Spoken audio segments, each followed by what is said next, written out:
Hello, my name is Andrew, and today I'm going to be talking about a classic novel, Harper Lee's To Kill a Mockingbird.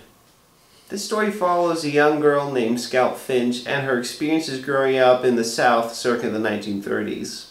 The main conflict of our story arises from when a man named Tom Robinson is accused of a crime he did not commit. Then Scout's father, Atticus Finch, rushes to Tom's defense, deciding the principles he holds dear, even though everyone else in the town thinks he's guilty. But what really ties this story together are the characters, specifically Atticus Finch and his daughter Scout Finch. Now, I'd have to say that Atticus Finch is one of the most moral and responsible characters I have ever read in the history of fiction. And I would actually argue that he is the hero of the story because he's the one who participates in the main conflict and makes a lot of sacrifices to ensure that a certain outcome will succeed. But that is not to say that his daughter, Scout, is not a great character on her own.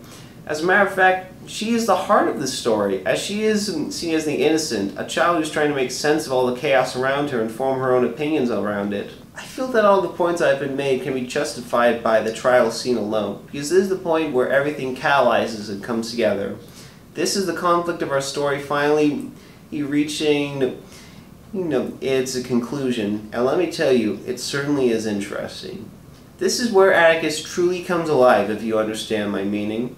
He is a lawyer by profession and at heart, and he truly embraces it. But it isn't just Atticus that shines, it's the other characters in the story. Scout, her brother Jem, and their friend Dill all come to their own conclusions based on the argument, and you find that their worldviews are changed by seeing all these injustices in the world.